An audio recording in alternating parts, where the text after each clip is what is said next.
この番組はご覧のスポンサーの提供でお送りします。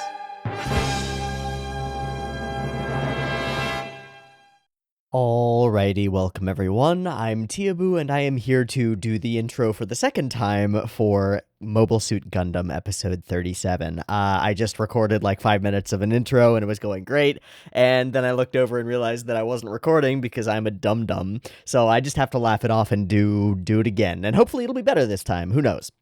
We are here for episode 37. First thing that I will mention is that I have been informed that there is something important and historically significant about this episode. I don't know if that means historically significant in the Gundam universe, or historically significant for anime, or historically significant for Japan, or what. But apparently there's something historically significant about this episode, according to our good friend GK, who is the person who has uploaded a ton of the cuts to Sakagaburu, as well as informed me about a lot of the cool things going on behind the scenes in Gundam, so thanks GK. The first thing that we will do after we finish watching this episode, before we dive into discussing this episode, is I will go and I will read that Twitter thread that he has linked to me, and discover what he means by that, because it's quite curious, and I'm quite curious about it. It's kind of like a little secret. It's an interesting thing, a little sprinkling of something special to this episode, so that's cool. Maybe I'll find out what it is before, and I'll know as I doubt it. Maybe I'm not going to make this a thing for myself, because if I'm sitting here trying to predict the weird historical significance of this episode, that's just going to be dumb. So I'm not going to do that, but thanks, GK. We'll find out what that is at the end, and hopefully it's cool. So stick around for that, and it'll be in the discussion.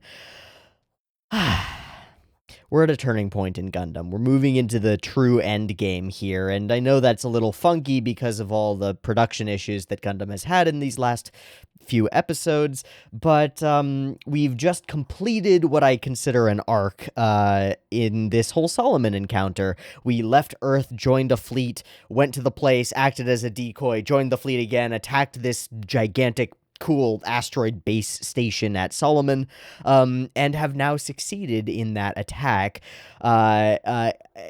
although victory comes at a cost, and it always comes at a cost in Mobile Suit Gundam, and I think that's one of the things that I'm growing to really appreciate about the show.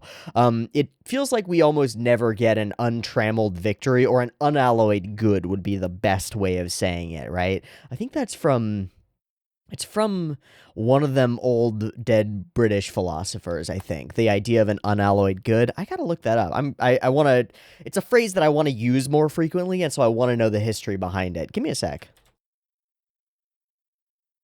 Okay. I'm not finding what I thought I would find. I thought I would just Google that word, or that phrase, unalloyed good, and I'd immediately find like Hobbes or Locke or one of those philosophers talking about the phrase. None of that. So it's mine now. Never is there an unalloyed good or a complete victory. Always there is some kind of sacrifice. And I think that's part and parcel to the way that Gundam interacts with warfare and with victory as a goal state, and with the philosophy of the show as a whole. And I think it's quite cool. Victory doesn't come without some form of loss. At one point, we lost Ryu, and that changed a lot for a lot of our characters. We lost Miharu, and that changed everything for Kai, who's become a significantly more dedicated character. And last time on Mobile Suit Gundam, we lost another crucial character, Dozle. Sorry. I'm sorry, I had to. No, but Dozle went out in a really cool way and kind of proved himself to be a good leader of men, a good admiral and a good commander, as well as a crazy Blood Knight, death monster, dope guy, and showed us that there are respectable fighters on both sides of this war sometimes. We also lost Slugger Law, who has been all over the place as a character, and I don't know how to feel about it at all whatsoever. I also super don't know how to feel about his relationship with Mirai and the way that all played out. I just don't know. Some people have thrown some random things out, and I don't know what to believe, and I don't know what... people come up with their own theories for why things happen to justify them for themselves, so that they can say, all right, that makes sense to me, because they're trying to fit everything into a worldview, and I don't think Slugger Law fits into a worldview. Nor do I think that his relationship with Mirai really makes sense after the interactions that they've had over the last few episodes. But at the same time, I've had real world friends, male and female, who've dated people, and I've just been like, that's a weird decision. I don't understand how that works at all. And I think that reflects more on my inability to understand the human heart than it does on their choices. So I'm just going to call it a wash and say, yeah, this all happened. I'm going to try to take it in stride as what the authors seem to intend here, which is that there was a touching moment between Sliker and Mirai, and now he is gone. Poof. Yikes. We also had at the very end of the last episode kind of my favorite thing in Gundam so far, and not exactly my favorite thing in Gundam. I mean, there's Big Zam, and that's dope, but there was this really great ending sequence with a fantastic insert song and a bunch of sequences and scenes of characters looking sad. And I've been wanting that shit for fucking forever. It gives us a moment of emotional solitude, of letting the atmosphere breathe, letting the show feel, and letting us as audience members feel for the losses of our characters. Weird to me that it comes after a victory with a cost and the death of Sliker Law. I would have rather had that start way earlier with the death of Ryu, because then we would be able to do so much more with our characters, but that's not the way the show went, and so I can't complain about it because it's not the way the show went. But I'm just saying, I really liked that whole sequence, and I thought it was some of the best stuff that Gundam has done. Also, the insert song itself was great. Really pretty and really solid. So that's basically where we left off. I don't know where we're headed now, because we didn't watch the preview. I don't have an idea of our next direction, but I assume that it's further into the fray. I will mention that some of the particular characters have their directions seemingly set in an interesting way. Amuro, to my mind, is spiraling out a little bit. He's losing it a little bit. He's losing touch with the characters that he's had relationships with. I think most notably this is in Fraubo, because Amuro seems to be distant from everybody. And a part of that is this new psionic voodoo magic that he's got going on that makes him genuinely different from everybody else, except for Lala, who he connected to in that one weird moment. But he seems to be spiraling out a little bit, and not in the Tool Lateralis type of way where he's becoming more in tune with the world and the universe and stuff. More in the he's going insane and also finding his only place where he feels at home is inside the Gundam killing Zeon soldiers. And that's rough, and it's also something that's been kind of foreshadowed over the entire course of the season. What with the one thing that jumps out to me is when he finds the sort of dying Zeon soldier and gives him a drink of water, and the guy's just like, you should just fucking kill me or something. I don't remember exactly what it was. My memory isn't perfect or even good. But yeah, there's some stuff going on with Amuro. He lost his last hope of really meeting his father as his father was before. He's lost multiple father figure characters. He's got no relationship with his mother. He was thrown away from Earth by her. He's got no place to call home, and even the place he has been calling home, White Base, he's becoming more distant from because he's different. It's a fascinating little piece of an arc for him, and I don't know where it leads. I almost expect it to be tragic. And I swear to you, I don't know if that's the case. I don't know if Amuro is going to live a long, happy life, or if he's going to become a hermit living on some backwater planet somewhere, Obi-Wan Kenobi style, or if he's going to straight up die in the course of doing something important at the end of this season. I don't know what's going to happen to Amuro Ray, but I feel like it's going to be tragic. I feel like it's not going to be good. I feel like he's losing touch with the people around him in a powerful way, and finding himself only in the battlefield, and that kind of sucks for this character, but it works wonders for the message of the show, which is part of why I sort of think that's the way it's gonna play. But I don't know. So we finished this big battle. We're being ordered around willy-nilly by the the Federation of what are we called? I forget what we're called. And we're soldiers. I don't know where we're going to end up next. I don't know what the goal is going to be next. All I know is the title of the next episode, which is The Duel in Texas, and that tells me nothing. It tells me that there will be a duel and that it will be in Texas, but I don't know if Texas is the actual state Texas on Earth or if it's the name of another place in the multiverse place land. So it tells me nothing. It tells me everything and also nothing, but we'll probably find out relatively quickly. In any case, we had a really dramatic last episode. We've got something historically significant and interesting coming up in this episode, but I don't know what it is. And that's about it. We're going to see if our characters can... this is one other thing that I wanted to mention. We had this moment to let the emotions of the story breathe a little bit. My big question is if it alters the character's next course of action even a little bit, because frequently in the past we've had these jaw-dropping, earth-shattering moments where it's like, fucking Ryu is dead, holy shit, he was holding us together, and then we only get like token character moments where usually background characters, I think like Hayato and Kai kind of running away, usually sort of background characters do a thing that's important, and it's like, whoa, okay, they're doing something that's influenced by that circumstance. I would love to see some significant, like, changes within our characters because of the situation last time. Even if that's just Mirai having trouble with her emotional state at the moment. Because she was the one who we demonstrated being closest to Slegger, even though I think it's weird, I would run with that if it continues to be, like, consistent for the emotions of our characters. Or if we show them repressing those emotions to some extent in order to do their jobs. I think both of those, or anything that we could do on that, anything, give me anything. And I'll be happier than nothing. Okay, that's the last thing I wanted to throw out. We're going to watch episodes, I almost said 17. We're going to watch episode 37, and we're going to find out where the hell we go from here. Again, we're moving really into Endgame. I have to check once more how many episodes are left. Yeah, 43.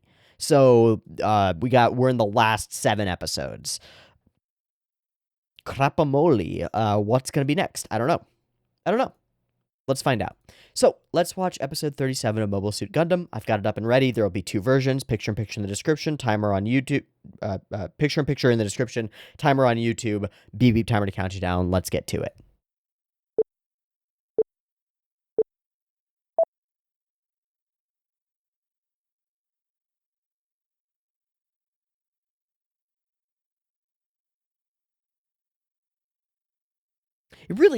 It really annoys me that those flashes aren't perfectly synced up with the beat.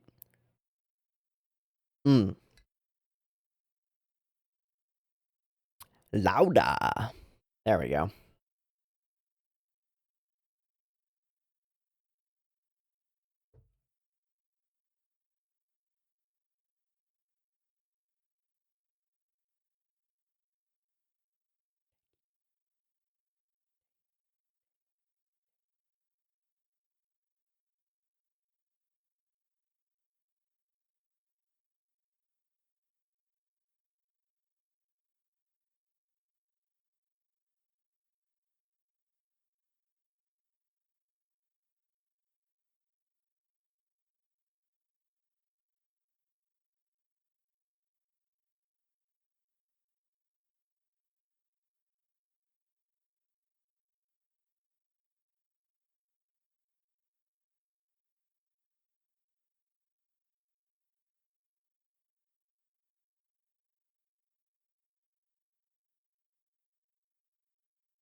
Recap.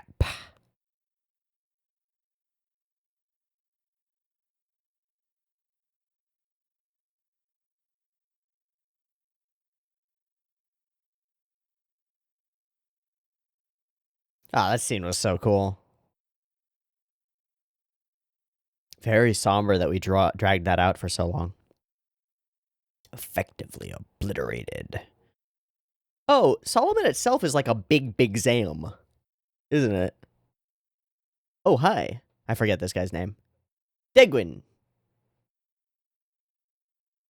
Giran. This should have been expected.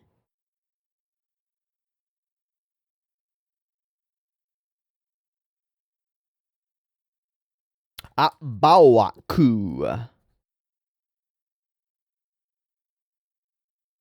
But we still got Kycilia out there, right? Like, she seems like a bigger problem to me. Obviously, Girin's been in the background, but Kycilia's been in the foreground. You know? Alright, white base. How we doing, white base?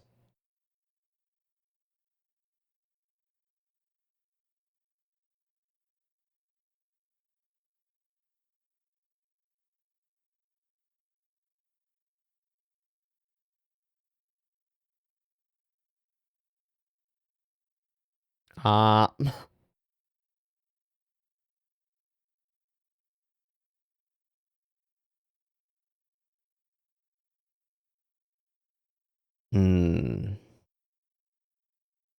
Hmm.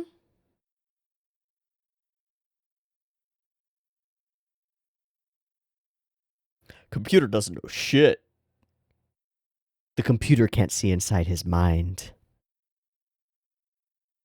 Ooh.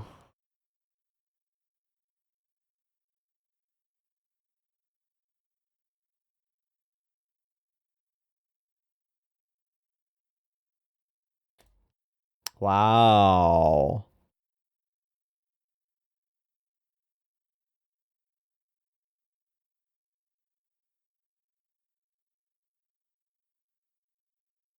So, but.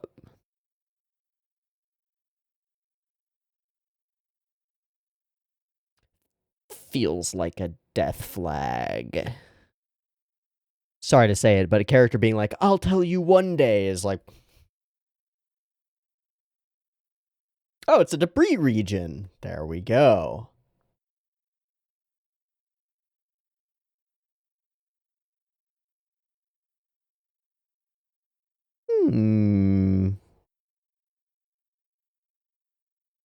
Okay, we're mopping up enemy vessels.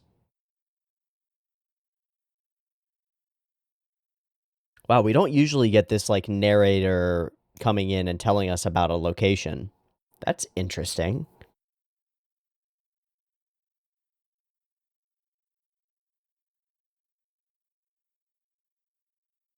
Oh. Look who's here. I wonder who might be dueling. A what? A Gelgugu Gaga? Alright, Gelgug. It's probably fucking terrifying, so. Hmm.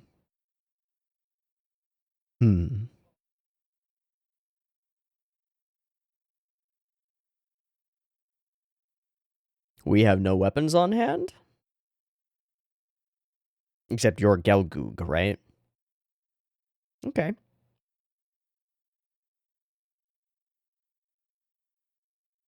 All hands. Savisu. Savisu. Zoom.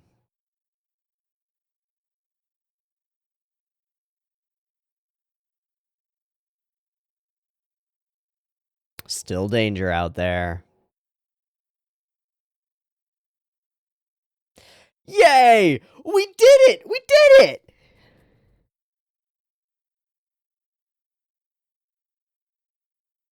Oh my god, we fucking did it! Oh my god, I'm so happy. What is that? My guy. Your what?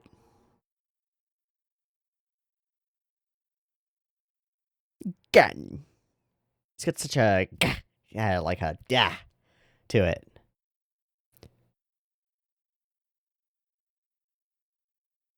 Just not going to.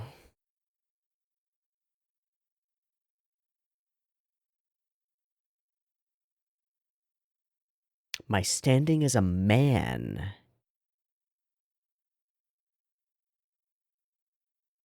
No, you won't. No, you fucking won't. But I understand the motivation. It's a good motivation for Makave. This is the gun. just looks like a Rickdom. Okay, it doesn't just look like a Rickdom.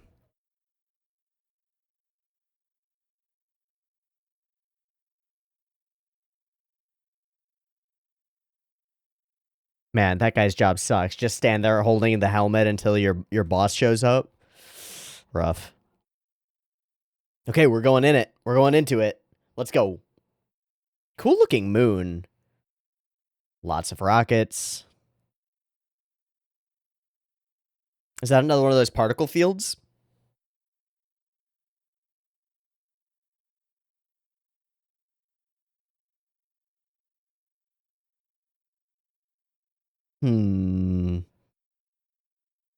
Okay, no, that thing is weird. Oh, names, Tomino. Oh, names. He's like a centurion. Is that right? Roman gladius shield.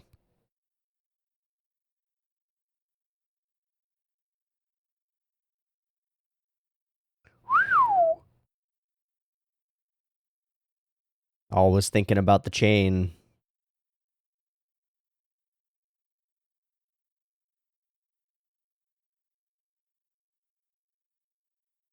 What about your superpowers? Can they tell you? Whoa. Whoa.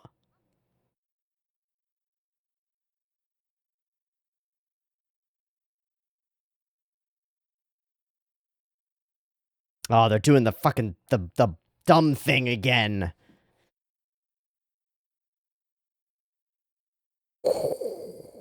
Sweet.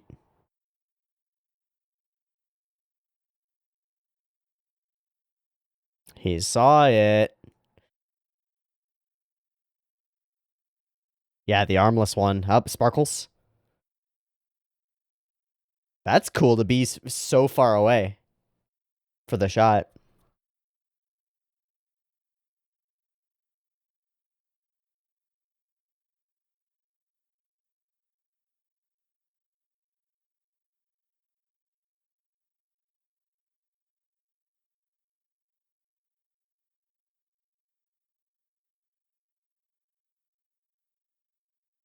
Oh, really? Yeah, don't kill yourself, my dude. It is not. I like that line. Oh, we're in Texas.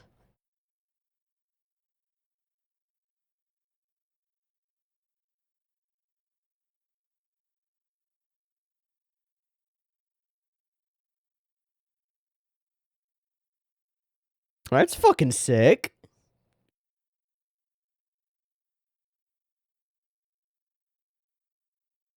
Whoa. All right, sure. I'll buy that.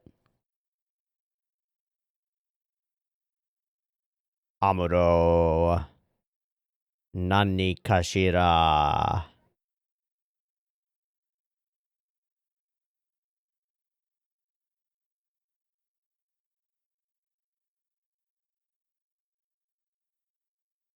She resonating with Amuro? That's my guess.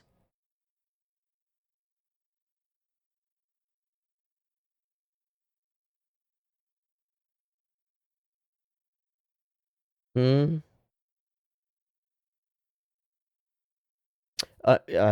Char's line art looks great. Maybe it's somebody other than Amuro. No, we just faded between them. It's him. It's him, man. They sense each other. Very interesting.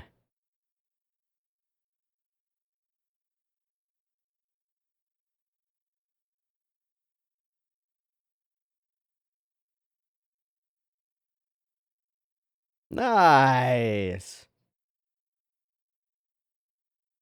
But we still haven't seen the guy. Hello. Did his shield do that? Yeah. Bum bum bum. Oh, it was his shield. Stop there. Oh my god. Oberstein.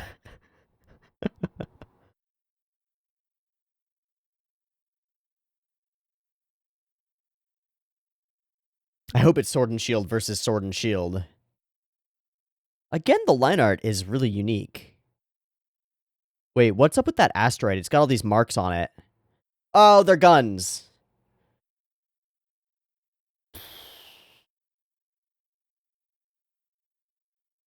My guy.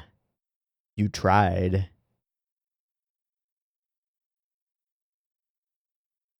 You tricksy bastard, Makave. Impossible. Oh my god, that's a lot of dart things. Ah, we must give chase. We must follow. Oh, sick. Fuck yeah. Fuck yeah. Oh, long shadows. Deep hallways. Fuck yeah. That's fucking sick.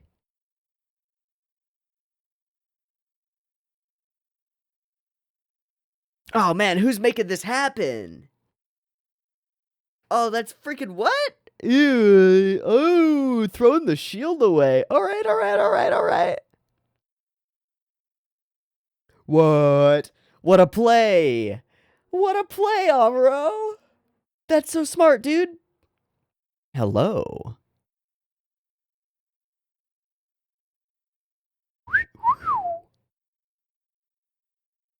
The who?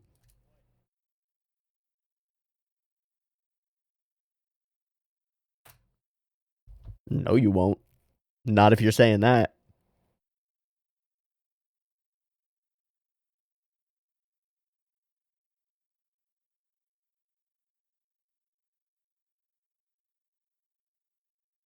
So Flanagan runs an institute.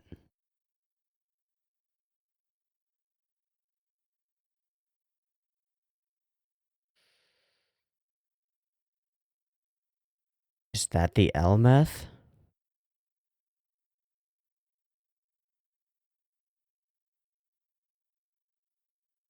Mm-hmm. Mm-hmm. This is true. Immediately sees through it. Wonderful.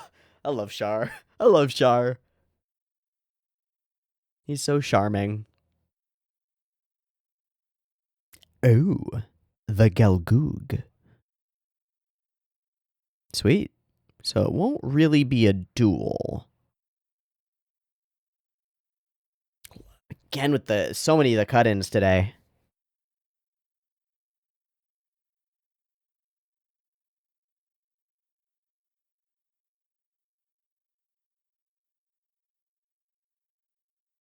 Pew pew.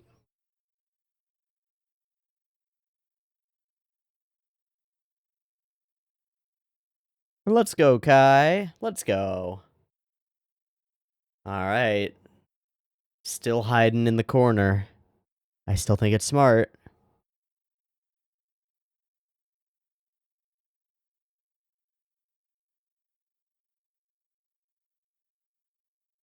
Oh my god. Fucking Makave and his traps. His tricks. So tricksy. Ah, she senses him. He's closer. Nani Kashira.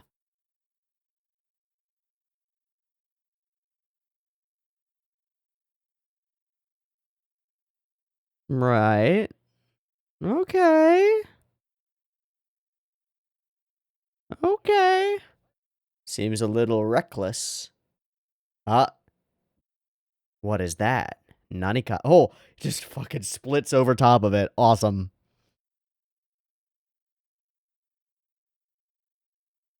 Those mines? Oi. They're mines.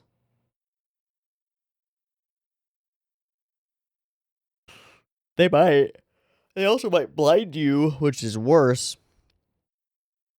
Wow. These moving, shifting skyscape backgrounds with all the wind stuff, it's crazy. Doesn't feel like Texas, feels like Utah or New Mexico with these sandstone formations. All right, there's our Gelgoog. Oh man, look at the deep cuts on that. I wonder who drew this. I wonder, it's got to be that one guy who, again, GK mentioned a while ago. Those shadows are so unique.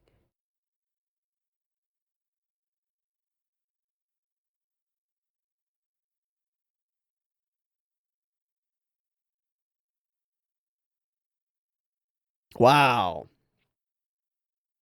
Wow, they're fucking nailing it with this mobile suit. I mean, it's a big pink boy, but the angles are sick, and the way it looks is great, and the line art on it is fantastic.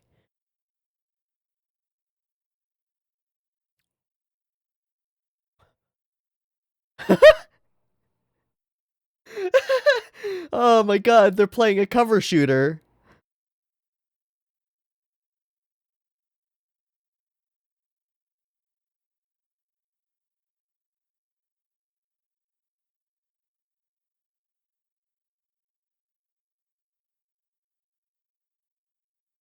The duel continues.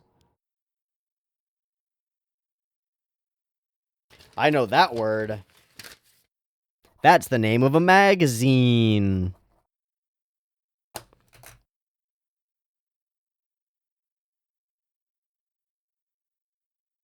Kinda red. Kinda pink. Discordant chord.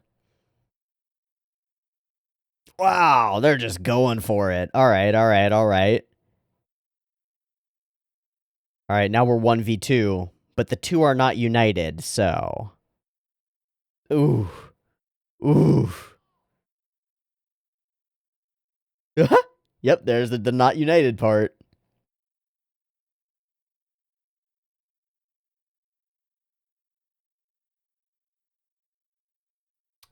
The double cut and split. The pinwheel split. Well, I know you have your own way of fighting Makabe. Oh, he's gonna let him have it. And let him die. Right? Like, that's what's gonna happen here. Yeah. Huh? Hmm. Hmm. Yeah, I do have a sword, though. Oh, whoa, whoa, whoa! Gundam sword fight, let's go! Oh, that looks great. It's so swooshy, and those swooshy lines behind it, those trails, they're like screen tones, but they're trails.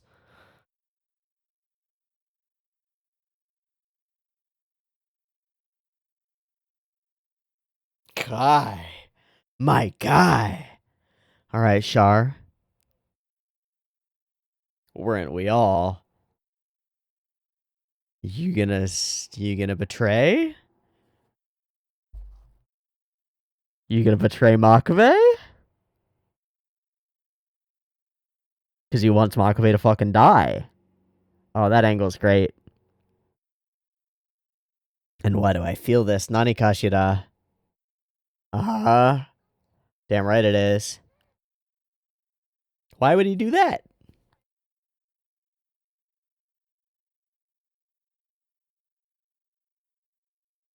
Again, he's not fighting him. Wait, those are Pokemon.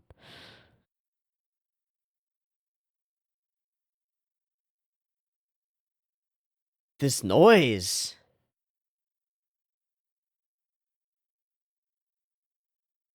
Whoa. Whoa. No, cut him in fucking half, dude. Let's go.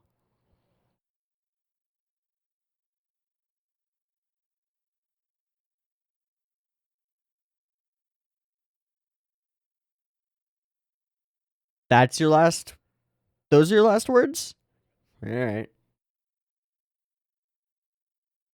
Damn, brutal. Oh my god, Lala. Let's go. Let's go. Wow, he's protecting her. Wow. Okay.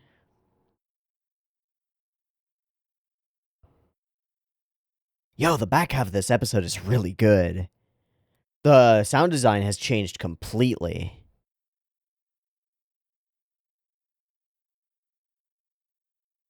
Lala, he feels it. He feels it. Did he hear her? Or was it like an emotional push that she gave? I don't know. I don't know how any of this stuff works.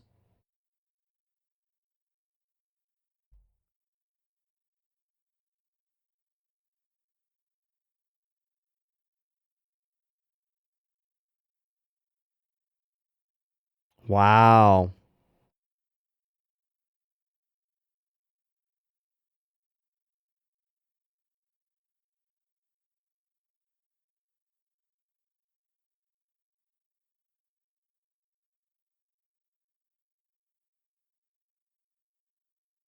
That, like, interference.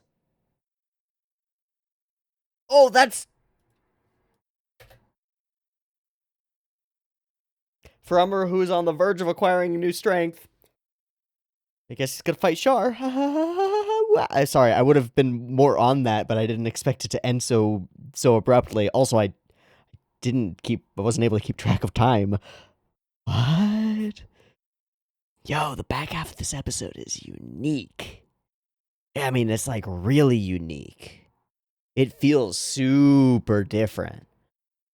And a lot of that comes from the sound design, but also these crazy effects animation stuff and the flashes between Amuro and Lala and how they're obviously like interfering with each other or impacting each other or hearing or sensing each other throughout this battle. Ooh, it's really interesting.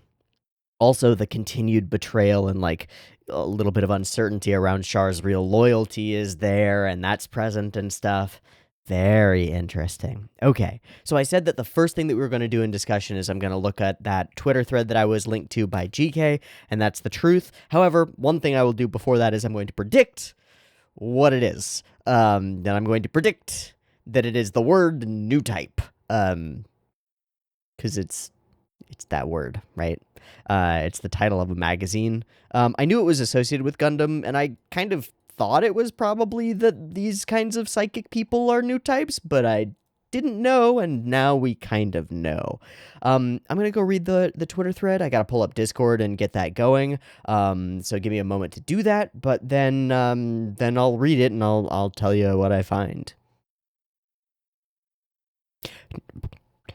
Apparently, that's not what it is. There are many things the Daikun siblings share in common, fake names to start with, but there is one similarity that is especially interesting on a meta level. Both Char and Sayla have bathing scenes that arguably left lasting impact on the industry as a whole. Thread? I guess this is the thread, and there are 4 screenshots of the bathing scenes of both Sayla and Char there. Great. Very interesting. Next post is a disclaimer. I am not a professional anime scholar. Me neither. Although, I guess technically I am technically a professional anime scholar, right? Like that, technically that is, I survive off of money that I make talking about anime. That makes me a professional anime scholar. Fuck yeah. This is merely the fruit of research done as a hobby. Do correct me if I get something wrong. Great. This is from @UmeDachanka, UmeDachanka. Char and Sayla respectively helped kick off 2 genres of anime manga related works that we currently can't imagine the industry being without: adult animation / fan service and derivative BL content / assorted fan service. Boys love. Starting off with Sayla, the specific impact of her original bath scene in episode 37 is unknown to me, but it is a documented fact that her character was already a sex symbol at the time of First Gundam's airing. 100%. Like, that's so obviously true. Her character design is so fucking great, and yeah, no, for sure, people are gonna draw her naked. The 1980 March issue of Monthly Out, a popular anime magazine at the time, featured a full-body nude pinup shot of Sayla. According to Japanese Wikipedia and various other Japanese online sources, the issue was the most sold issue of Out in its entire run and had to be reprinted. For entirely scientific and research purposes, I want to find that. Sayla, pinup, 1980, Out.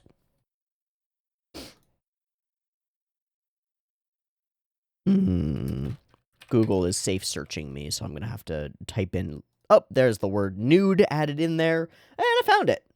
It's very sketchy. It looks like it's drawn with colored pencils. It's a great pinup. If I were the type to put images of nude women on my walls, that one might go on there. That's a nice pinup. Great, cool. We're here for the history and the research of it, so okay, let's go.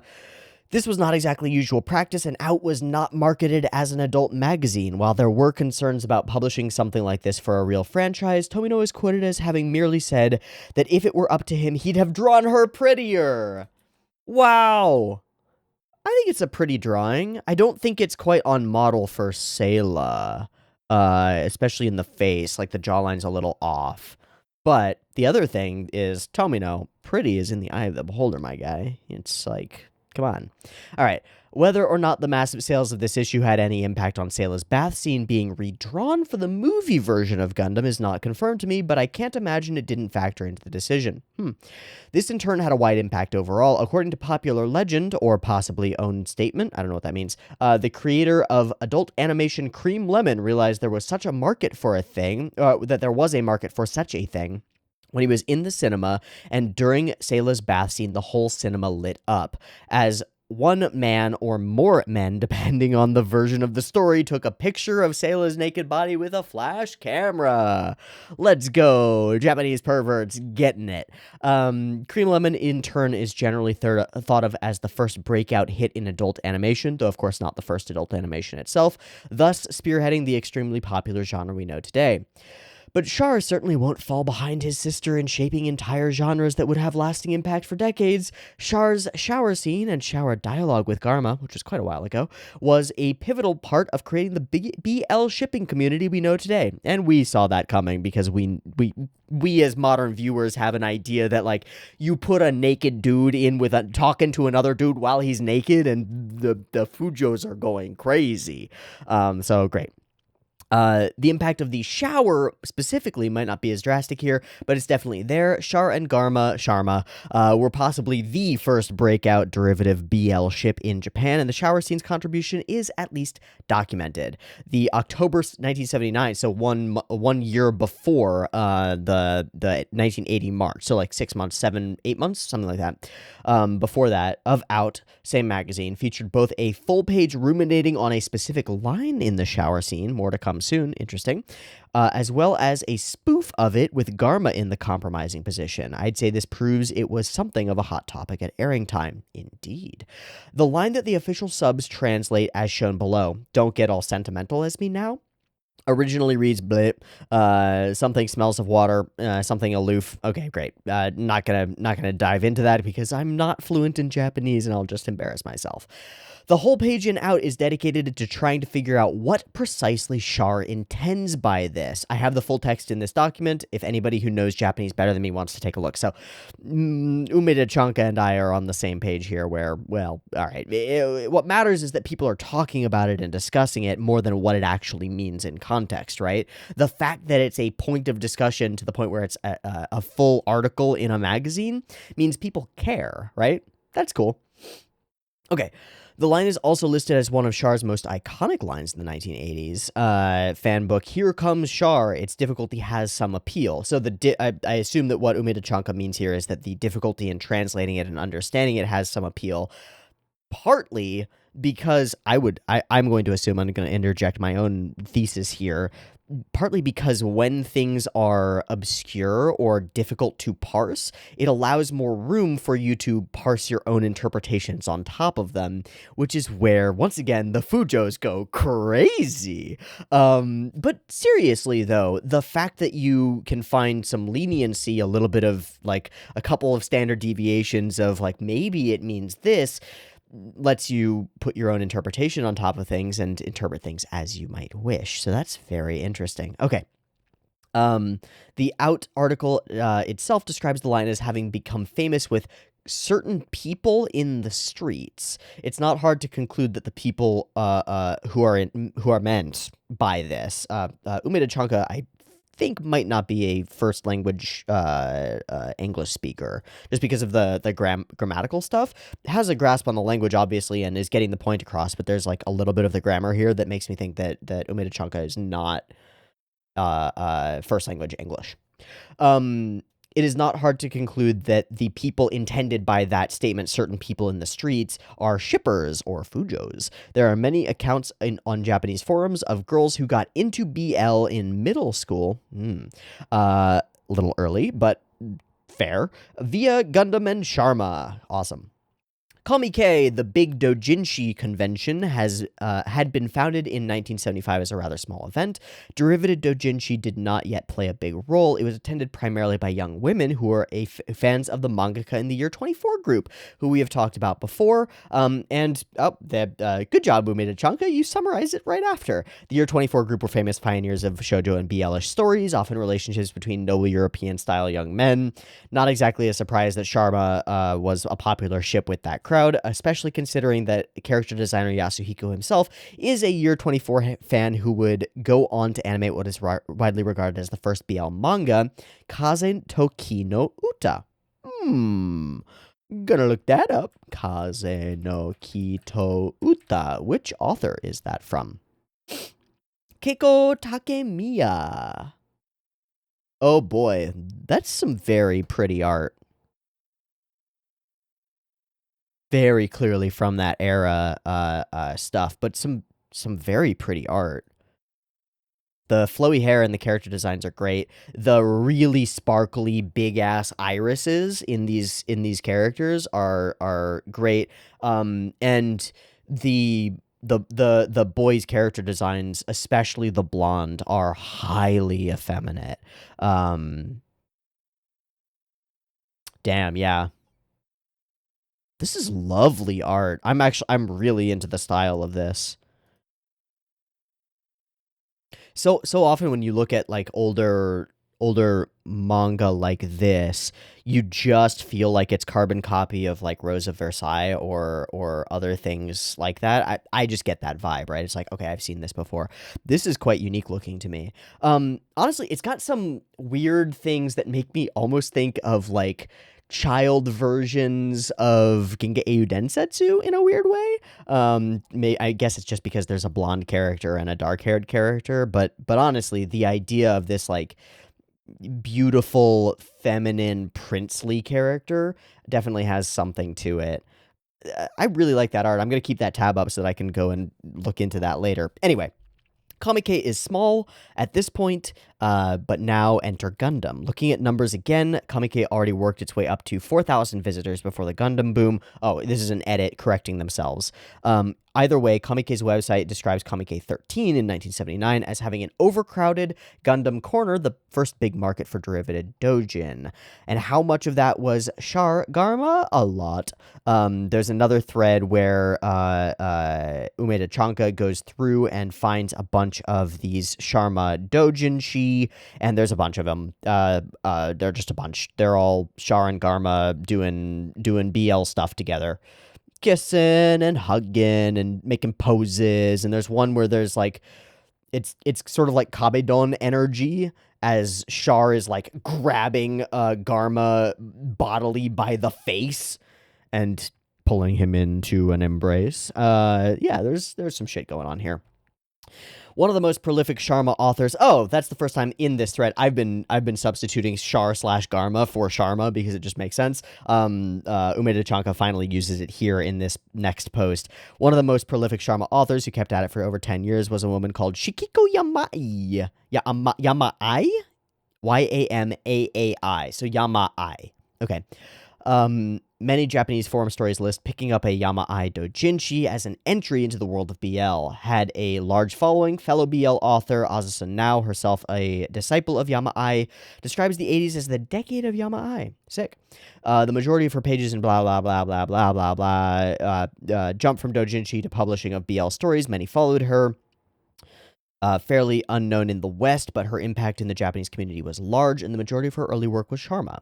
Cool. Laid the foundation for the shipping fandoms of today, as well as worked as a gateway for a generation of BL writers to go pro. And now I'm done. Thank you for reading. If you made it all the way through this, congratulations. How lovely. Cool. Later speaks to some Japanese users. There's some interesting time of the way to okay, it doesn't matter. What really matters here is that this is the historically significant thing. I thought it was going to be something more like particular about the animation and stuff, and I was out on the lookout for that the whole time, which in its own right did cause me to focus a lot on certain animation aspects of this episode, but is not the case. Instead, it is about the sexualization of characters in media, which is a topic that's near and dear to my heart, and something that I'm pretty deeply interested in. And here, it's the foundation of an entire genre and, like, sector of the anime and manga industry, really. Like, it's a sector of the industry, is Rule 34ing characters and shipping them together, right? Like, there are numerous people who make their entire living off of taking characters that people want to see bone and making them bone, for widespread audiences of men and women and everybody. So that's pretty cool that Gundam had a key role in creating that whole chunk of the industry. Fuck yeah. Thank you, OVAdrive, for writing up a super interesting thread about historical anime. It's fucking awesome. I hope if somebody wants to add OVAdrive and tell them that I've done this, that would be dope. Yeah. Also, thank you to GK, as always, for providing historical context and interesting additional information to my Gundam watch. It's always useful and always good. Cool. Oh boy, now we got to go through the episode. That took a while. That took longer than I expected. I thought I was going to go to Twitter and it was going to be like, this is the first time they use the word new type. Hey, that's interesting, and we'd be done. Super wrong, way more interesting than that. Fascinating, honestly. Really cool. Okay.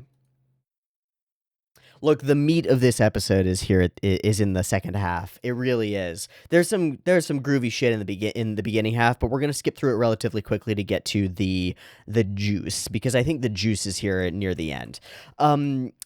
Thing that I noticed about the intro, we spent a good long time before narrator-san pops back in to talk to us about the situation, and that gives us a little bit more of that somber feel, like, man, these events really happened, and it lets them sink in a little bit, and I think that's good. Okay, I gotta take a sip of tea or I'm gonna die.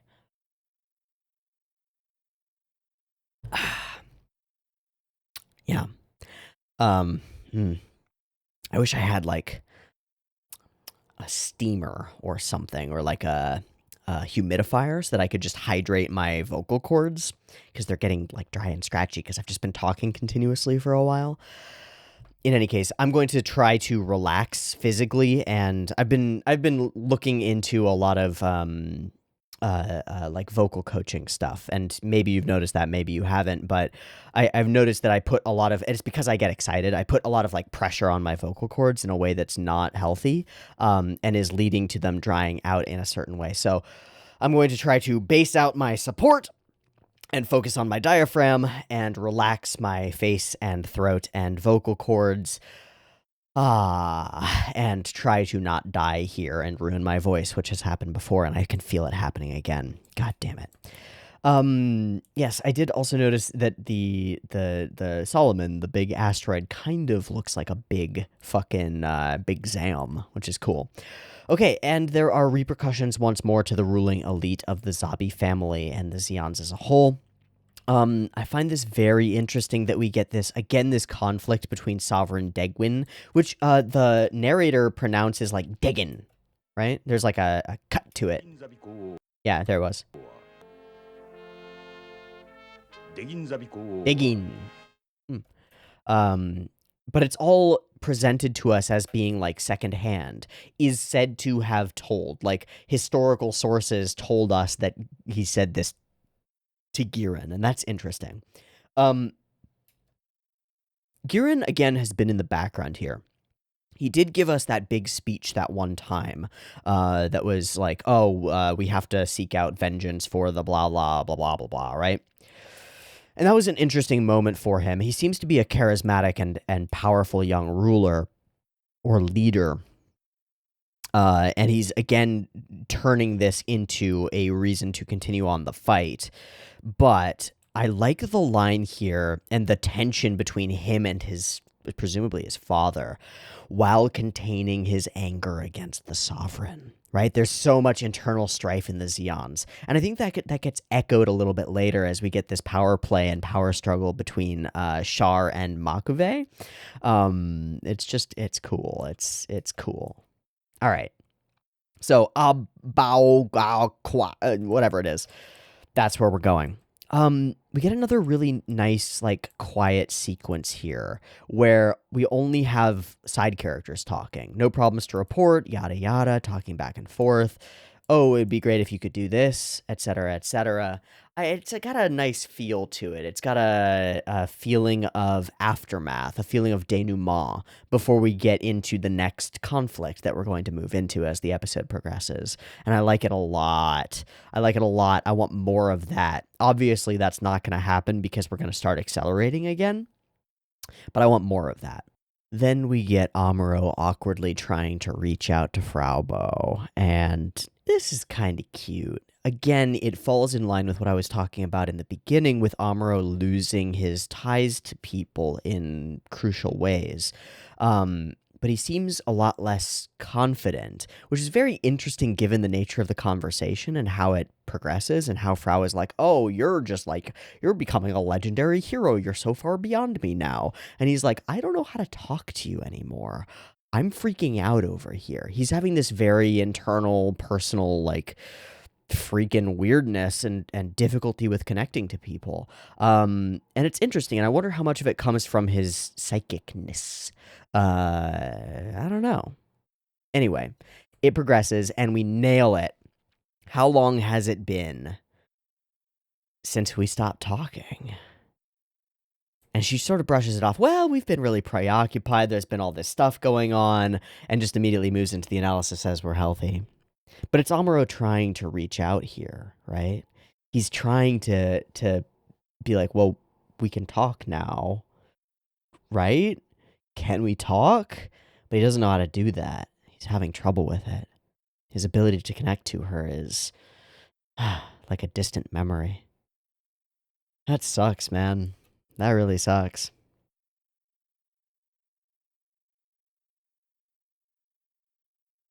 You've become so strong. It's scary.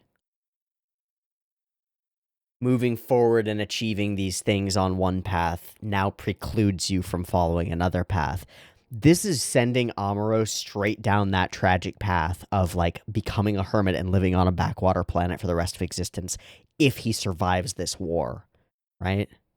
That's how I'm reading it as well, at least. And then he struggles with the idea here. Yeah, you're so far beyond me. I don't want to see you being weak. We all grow up in our own way. I didn't mean to. And he's all hesitant. And I think the voice actor actually does a really good job here. The hesitations are there. Like, he reads the ellipses and really acts them out. I really like it. And then he says a line that I find is kind of a death flag. It's not like, blah, blah. I'll tell you someday when I figure out what to say. When characters say shit like this, they don't get the chance to say the thing they're trying to say. As a rule. I hope that's not the case. But I feel like that might be the case. Scares me a little, but we'll see. How is he? Perfectly healthy. Oh yeah, he seems fine. Hey, do we have a psychiatrist on this ship? Because we could fucking use one. We could really, really use a therapist right now. To parse some of the shit that's going down. Anyway. Yeah, the computer says he's perfectly healthy. The computer doesn't know shit, dude. Doesn't know shit. All right. Some great angles and scenes and shots starting off this episode that will carry into some of the stuff that we get later in the episode, which by far has some of my favorite framing and, like, use of some techniques that I've seen in Gundam. It's rad.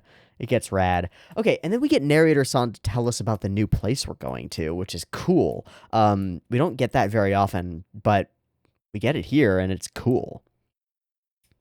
Okay, moving along, talking about stuff, talking about the Gelgoog, moving practically uninhabited, Texas, Shawasin, Savisu, Savisu. So apparently this gets redrawn in the, movie, and if it isn't stated specifically, but in the thread by Umeda Chanka, they talk about like people taking pictures of her nude body, which means there's probably like a full frontal nude or close to it in the movie when it's redrawn. I'm kind of gonna spoiler myself for the movie, but I'm intrigued. Sayla, Mass, nude, shower. I'm gonna say shower, Gundam, movie, nude. That's my Google search for this. Anime bath scene wiki. Fuck me. Fuck you. Well, it's got screenshots, the whole thing. It looks like it looks like they just flash a little titty. Is the whole idea. Great. Yeah. It is a fully redrawn sequence. She has the bath scene with a towel on her head through the whole thing. The colors are more vibrant. The line art is a little bit more clear. And there's a scene of butt. Wow. Okay, cool. So not a huge redraw, but enough to totally make a bunch of anime viewers and fans and stuff while out. Go crazy. Wonderful. Okay. So he sits here with this vase sitting on a location on his body that makes it look like something else.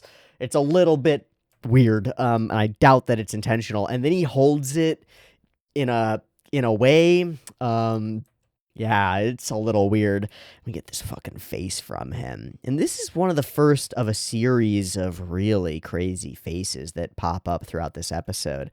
It's like all of Makave is curves, and then just his outline is all these angles and angular features. He's really weird, but like this eye into the flowy hair, he's all shifty. He's all curvy and weird. It's really unique. And then that's also really unique and very different. A little off in a lot of ways. Okay, we get to see the thing, and he hops on in on board, and we go, and we're fighting in the space, and it's space fights. This whole fight, I'm gonna move through rather rapidly, because it's pretty straightforward. I do love that we shoot off the arm of one of these things so that we can distinguish it as it fights us, and then we show it being different as it comes in from behind and swipes at us with the sword. It's pretty rad. But it's all a bait to bring him closer to whatever Makave's is called. I forget what it's called. Hayato wants to be in battle because he feels okay, and nope, you're not a hero, bud. Sorry. And he does say it's hard to be a hero. Hold on. It's not easy to be a dashing hero, is it? I'd rather have you look like a healthy patient. Fantastic. I love the way this horsey looks, and this whole sequence. I think it's gorgeous. I think this looks great. Straight out of a different show. Whack location. Don't understand how Twilight would lead to desertification, but okay. I guess maybe all the plants would die, and then you'd have, I don't know. It doesn't make sense. That's all right. Char looks great here. Lala looks great here. The character interactions are wonderful. That is apparently Flanagan, and Lala feels the disturbance in the Force, right? Like, for sure. For hardcore disturbance in the Force stuff. And we're like, I wonder what she's feeling. Oh, that's what she's feeling. If you want to indicate that there's a link between two characters, just fade between them really distinctly, and it's done. All right, these pilots are experienced, but I can predict the pattern. Yada, yada. Fighting, fighting. Shooting, shooting. Boom, boom. Some cool sequences. A lot of, like, depth play. Yeah. And the big guy. It's kind of crazy that it's got this sort of, like, again, a Centurion vibe with this Gladius-esque saber and the rounded shield. But then a very classic, like, European pointed helm knight vibe with the spiked helm. It's kind of a cool design. It mixes and matches some shit in a weird way, but it's great. All right, and Makave inside his helmet looks awesome, and we move into the second half. I love this face from Amuro. I wonder who's responsible for it, because it's not Yas, right? And it's not in a Yas style at all. With this, I don't even know what to call these exactly. Because it's not crosshatched. It almost reminds me of like a topo map. Like a topographic map, creating depth in a landscape by using these curved structures. But instead of like following the outlines of the curves, they create, I don't know what they are. They are hatches, obviously, but they don't cross, so they're not cross. I don't know. Okay, big trap, big explosion, and Makabe continues to be an interesting fight for us, and one of the more strategically interesting fights. It's almost like a JoJo's fight, toned down by like 300%, but in the way that we're like, I've got you. No, you've fallen into my trap. I've got you. And my asteroid that I'm standing on explodes. Har har. And I've got you. I'm going to hide up here. Well, I've got you. When the door opens completely, it sets off a bomb. It makes Makabe an asshole, but also a sort of a slimy villain that's hard to get away from. And it shows why he's been so long lived in this universe, because he's sneaky. He's a sneaky boy. All right. And he hides on into the side. And thus it begins. Oh, buddy, I love this. Some Space Odyssey stuff, right? This big hallway, the sense of scale, the sense of going into a location that's so vast, and you're hunting something in that location, but that thing is also trying to trick and trap you and hunt you.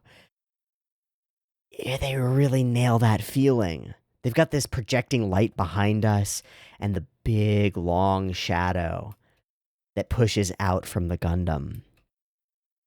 What could be beyond?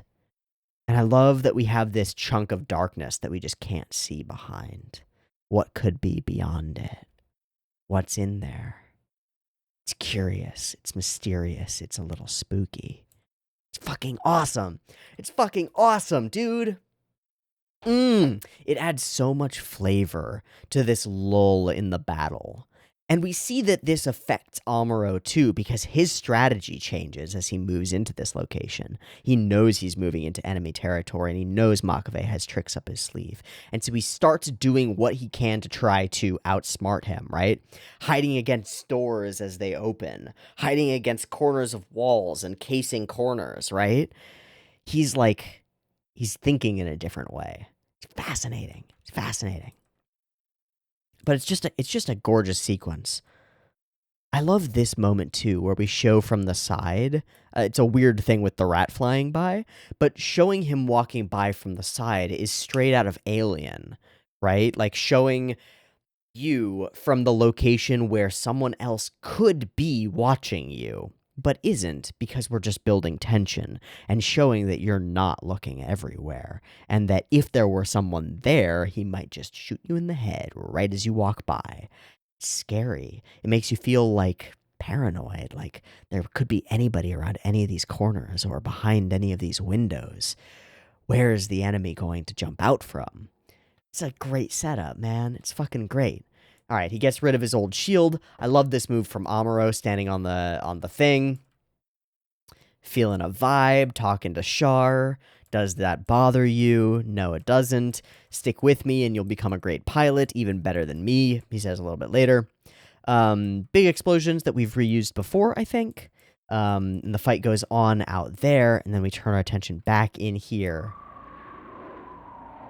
Weird sound design around that wind, right? And the sound design starts to become even weirder and weirder as we move through the episode. But, boom, weren't expecting that, were you? And Lala feels it. Feeling the vibe. Amuro feels something, too. Nani? Very cool. Okay, we move along. All these bombs. These bombs can't hurt me. This whole sequence is sick. Using these like watercolor background scapes and having our character move through them is, that moment right there stands out to me as really unique. Right? Yeah, that stands out to me as really unique looking. I like that a lot. I like this whole sequence a lot. I like the use of these watercolory backgroundscapes, as well as the dust blowing over them. It actually feels like it's part of the same landscape, and I think it's really good. I think it's really, really good. And then we get to see the Gelgoog. Holy shit, it looks awesome. I don't know who's responsible for this shading style, but these bits of shading back here, these guys are fucking sick. And then my eye gets drawn to these hatches around the arm where the shadow like encroaches in and becomes like it fades into shadow. The way these hatches look is awesome. And it's all over the gun, it's all over everything in the frame. But it's so clear and distinctly a particular person's style that they chose for this moment. And it's here too. It looks a little bit wonkier here in the next shot, but it's still there and it's still really cool looking.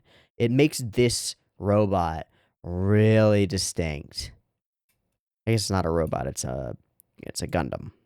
It's a mobile suit. There it is. It's a mobile suit. It's still really sick looking. I think it's really cool. That's all. I don't know what to. I'm not a professional. And then here, right, we cut to somebody else's. This is somebody else's art. Yeah, this is one person's art. This is somebody else's art. Neat. Zoom, and off we go. So sick looking. So cool. Okay. Big explosions, battling outside, fighting with him. Great, great, great. Lots of cut-ins, and eventually those will morph into the pinwheel cut-in, which is crazy. The Gelgoog shows up, and we're being assaulted on both sides, but he wants the glory for himself, right? And I think what Char is doing here, I think Char is here just to make Makabe act this way. Like, he's predicted that this is my own headcanon. He's predicted that Makabe wants the glory for himself. And so he shows himself as though he's like, it's in good faith. I'm trying to help. And now he, having been ordered by Makabe to stay out of this, has a damn good excuse for staying out of it and letting Makabe take the fall for him. Very cool. Very cool. I think very well done. I love this pinwheel, this conversation between these two characters that happens over their mechas in the background standing in front of each other. Fuck yeah. Great use of the cut-ins, really effective, really cool. Okay, we start moving into the end game of the episode as Makabe lunges forward fencer style with his weird saber thing. Got this tension-building music. It's gonna fall away in a little bit, though. Also, I think the whole stabby sequence is really cool. This sequence, it stands out to me in particular because of these swishy screen tones that are curved. Usually we only see them in straight lines because they add impact, but here it's like the flow of his fighting style. And it works. It really works. It's good. It looks really great. Swish, swish, swish, swish. Shwa. And then that battle is going on out there. Fight, fight, fight, fight, fight. Well, let's get back to it. Transition to Char. He's watching. Lala's watching as well and feeling the vibe. And there it is. The music is gone.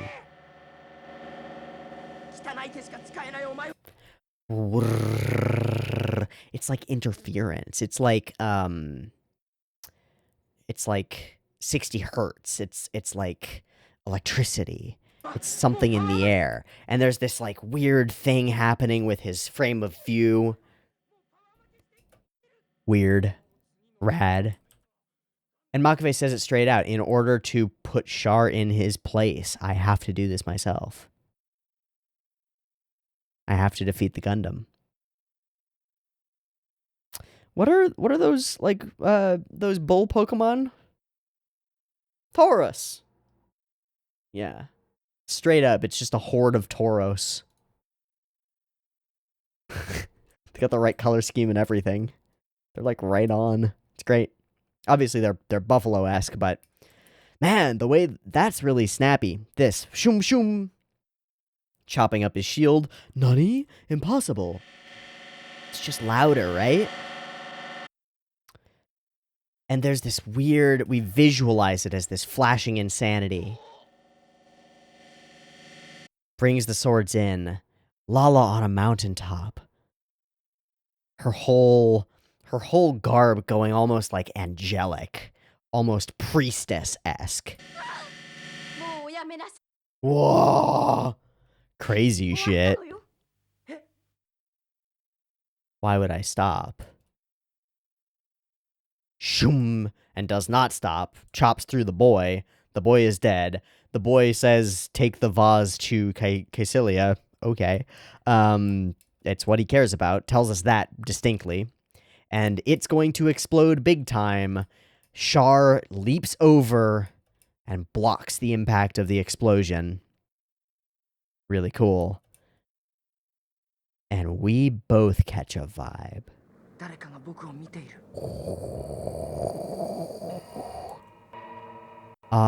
Muro?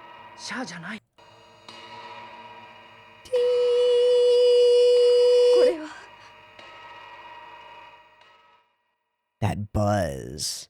La la. And they connect. This is super well done. I think it's super well done. I think it's really cool. I think they actually nailed it. In a really cool way. In a way that I don't think they nailed the first time, because it just felt weird and off the first time when they met. But that was the intent, and that's okay. But I think they nail it here. I think they nail this feeling of an unexplored psychic connection that neither of the characters fully understand. Specifically that Amuro doesn't fully understand. And that causes it to come into his mind as something unforeseen and incomprehensible. This weird staticky interference, this like this hum of some kind of energy in the air that he doesn't know how to track, how to fathom, how to comprehend. They nailed it. Da-da. Zoom. And that's the end. And that's all we get. This is a cool episode.